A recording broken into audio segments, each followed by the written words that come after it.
Hello छात्रों, आप सभी का स्वागत है आपके अपने यूट्यूब चैनल स्टार एजुकेशन में। मैं लक्ष्मण सिंह लोधी आप सभी का स्वागत करता हूं। आपके लिए फिर से 12th फिजिक्स की वीडियो लेकर आया हूं। आज की वीडियो में हम नर्म लोहा व स्टील में अंतर एवं और क्वेश्चनों के बारे में डिस्कस करेंगे। तो आइए चलते हैं वीडियो की ओर और देखते हैं आज का हमारा वीडियो। तो आज का हमारा क्वेश्चन बनेगा, नर्म लोहा व स्टील में अंतर लिखिए। तो दो कॉलम बना लिए जाएंगे, एक में लिख लिया जाएगा नर्म लोहा और एक में लिख लिया जाएगा स्टील। स्टील का दूसरा नाम से आ सकता है पेपर में, फौलाद बोलते हैं जिसे, तो ध्यान रखना आप। तो क्या करेंगे, दो कॉलम बनाएंगे, एक में लिख लेंगे नर्म लोहा और एक में लिख लेंगे स्टील। तो सबसे पहला पॉइंट हो जाएगा नर्म लोहे में कि नर्म लोहे का उपयोग अस्थायी, कैसे अस्थायी चुंबक, ध्यान रखना, नर्म लोहे का उपयोग अस्थायी चुंबक बनाने में किया जाता है। हमने दो प्रकार की चुंबक पढ़ी हुई हैं, एक पढ़ी थी प्राकृतिक और एक कृत्रिम। फिर उसके बाद हमने कृत्रिम चुंबक कहीं पढ़ी थी, दो प्रकार की होती थी, एक अस्थायी और एक स्थायी। तो जो अस्थायी चुंबक वो किससे बनाई जाती है, नर्म लोहे से। किससे बनाई जाती है, नर्म लोहे से, ठीक। फिर इसके बाद स्टील में लिखेंगे तो स्टील का उपयोग कहाँ किया जाता है, स्थायी चुंबक बनाने में। किसमें, स्थायी चुंबक बनाने में किसका उपयोग किया जाता है, स्टील का, ठीक। ऑब्जेक्ट में आ जाता है कि स्थायी चुंबक किससे बनाए जाते हैं, तो किससे बनाए जाते हैं, स्टील से, ठीक। फिर इसके बाद सेकंड है, नर्म लोहे से बने चुंबक अधिक शक्तिशाली होते हैं। जो नर्म लोहे से चुंबक बने होते हैं वो कैसे होते हैं, अधिक शक्तिशाली, ठीक। और इसके बाद में स्टील से बने चुंबक कैसे होते हैं, कम शक्तिशाली, ठीक। अब यहाँ से दूसरे प्रकार से क्वेश्चन कैसे बनेगा, आप ध्यान रखना, ऐसा भी आ जाता है पेपर में, अस्थायी व स्थायी चुंबक में अंतर लिखिए। अस्थायी व स्थायी चुंबक में अंतर। तो इन्हीं पॉइंटों को आप थोड़े सिस्टमेटिक तरीके से जमा देंगे तो आपका अंतर बन जाएगा। तो ध्यान रखना, स्थायी चुंबक से बने जो स्थायी चुंबक होते हैं वो कैसे होते हैं, अधिक शक्तिशाली, कैसे, अधिक शक्तिशाली, ठीक। इसके बाद में और जो स्टील चुंबक बने होते हैं वो कैसे होते हैं, कैसे चुंबक होते हैं, स्टील से बने चुंबक स्थायी चुंबक होते हैं, कैसे, स्थायी। और स्थायी चुंबक कैसे होते हैं, कम शक्तिशाली, कैसे होते हैं, कम शक्तिशाली, ठीक। फिर इसके बाद में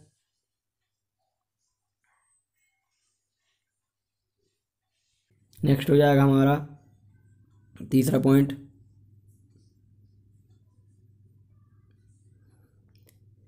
नर्म लोहे की निरपेक्ष चुंबकशीलता। क्या, निरपेक्ष चुंबकशीलता, नर्म लोहे की निरपेक्ष चुंबकशीलता कैसी होती है, अधिक होती है, कैसी होती है, अधिक।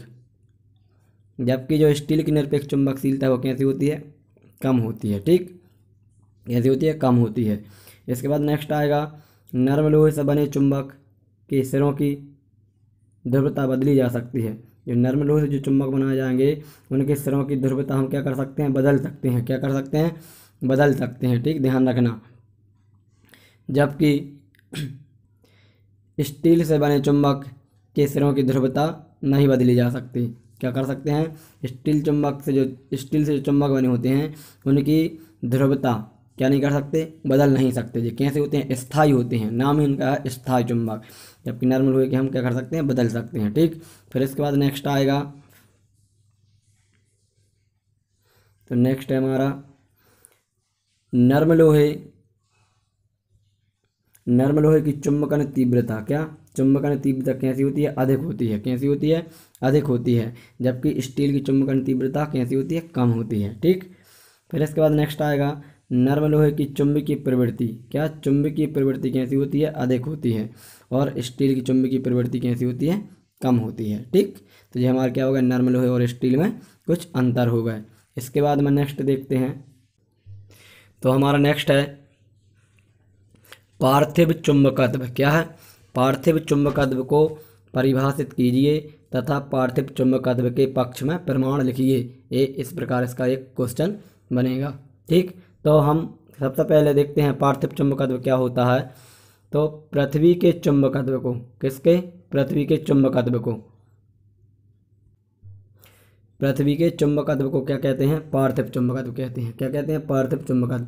अब चुंबकत्व क्या होता है, तो मैंने आपके लिए बताया था चुंबकत्व क्या होता है कि किसी वस्तु या चुंबक का वह गुण जो किसी अन्य पदार्थों को अपनी ओर आकर्षित कर लेता है, तो वो क्या कहलाता है? चुंबकत्व। ठीक, तो पार्थिव चुंबकत्व क्या है? पृथ्वी के चुंबकत्व को ही क्या कहते हैं? पार्थिव चुंबकत्व। ध्यान रखना, पृथ्वी पर क्या है? चुंबकत्व रहता है। क्यों है पृथ्वी में चुंबकत्व? क्योंकि पृथ्वी एक चुंबक की तरह कार्य कर रही है। जब हम किसी वस्तु को ऊपर की ओर फेंकते हैं तो वह कहाँ जाती है? गुरुत्वाकर्षण बल के कारण नीचे की ओर आ जाती है। ठीक, तो पृथ्वी का भी क्या होता है? चुंबकत्व होता है। तो पृथ्वी के चुंबकत्व को ही हम पार्थिव चुंबकत्व कहते हैं।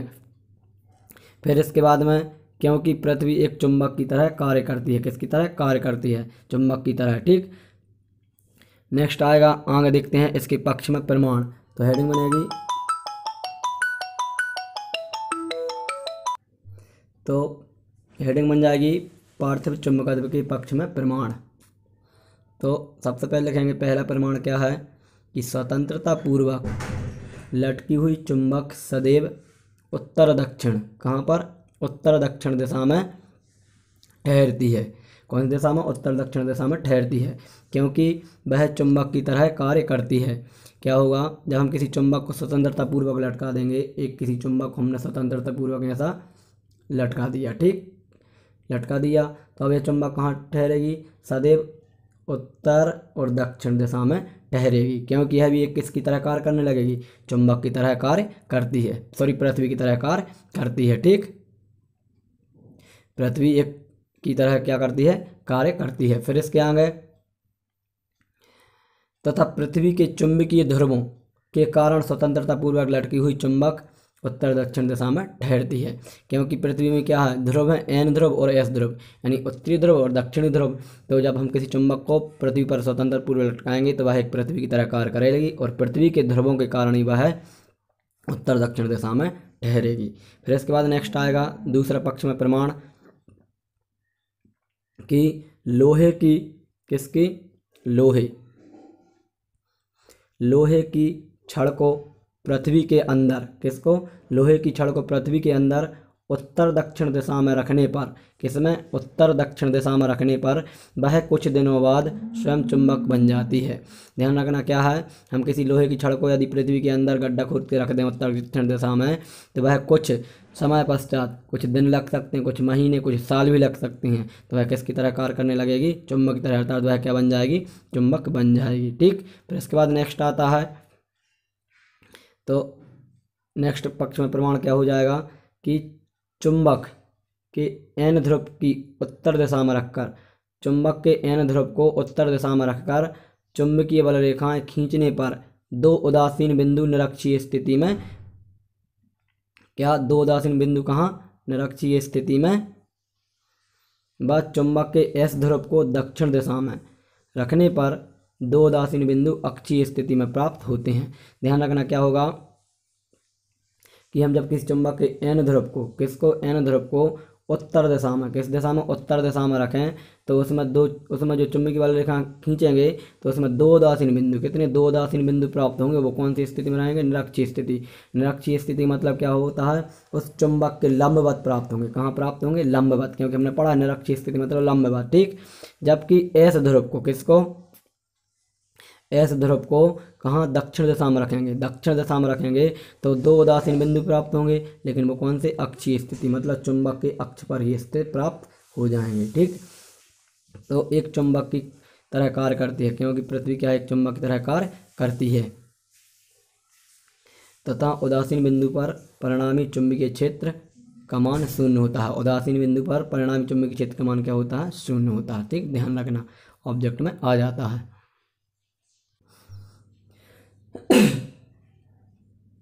फिर इसके बाद में नेक्स्ट आता है स्थायी चुंबक।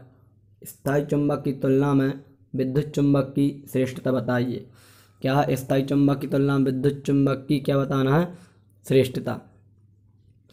तो हेडिंग बना लेंगे स्थायी चुंबक की तुलना में विद्युत चुंबक की श्रेष्ठता, कि विद्युत चुंबक में क्या श्रेष्ठता होती है। ठीक, तो लिखेंगे पहले नंबर पर स्थायी विद्युत चुंबक स्थायी चुंबक की तुलना में अधिक प्रबल चुंबकीय क्षेत्र उत्पन्न करता है। मतलब विद्युत, मतलब हम जो परिनालिका द्वारा एक चुंबक बनाएंगे तो वह चुंबक स्थायी चुंबक की तुलना में कहती है अधिक चुंबकीय क्षेत्र उत्पन्न करेगी। क्या करेगी? अधिक चुंबकीय क्षेत्र उत्पन्न करेगी। ठीक, फिर इसके बाद में नेक्स्ट आएगा दूसरा, तो दूसरे में क्या हो जाएगा कि विद्युत चुम्बकीय द्वारा उत्पन्न चुंबकीय क्षेत्र की तीव्रता इसमें प्रवाहित धारा को बदली जा सकती है। यानी किसी हम परिनालिका में हमने बताया था, यदि कोई एक चुंबक बना रहे हैं, हम विद्युत चुंबक, इसमें हम धारा प्रवाहित कर रहे हैं, तो यदि हम इसकी दिशा बदलें, इसके सेल को बदल दें, तो इसमें प्रवाहित धारा की दिशा भी क्या हो जाती है, बदल जाती है। ठीक है, हम पीछे पढ़ चुके हैं। तो ध्यान रखना कि विद्युत चुंबक द्वारा उत्पन्न चुंबकीय क्षेत्र की तीव्रता इसमें प्रवाहित धारा की दिशा बदली जा सकती है, जबकि स्थायी चुंबक में ऐसा करना संभव नहीं है। ठीक, फिर इसके बाद में नेक्स्ट आता है, तो नेक्स्ट क्या है कि विद्युत चुंबक के सिरों की ध्रुवता इसमें प्रवाहित धारा की दिशा बदली जा सकती है। विद्युत चुंबक के ध्रुवों की ध्रुव ध्रुवता है उसे हम क्या कर सकते हैं, इसमें प्रवाहित धारा की दिशा बदल सकते हैं। यानी जब हम धारा का मान बदल देंगे, मतलब धारा की दिशा बदल देंगे, सेल को बदल देंगे, जो भी सेल बैटरी लगाई है, धन ध्रुव और ऋण ध्रुव को आपस में चेंज कर देंगे, तो उसकी ध्रुवता भी क्या हो जाएगी, बदल जाएगी। ठीक, जबकि स्थायी चुंबक में ऐसा करना संभव नहीं है। तो इन उपरोक्त तीन कारणों से क्या होगा, हम लिख सकते हैं कि विद्युत चुंबक स्थायी चुंबक से अधिक कैसी है, श्रेष्ठ है। ठीक, तो आज की वीडियो में इतना ही।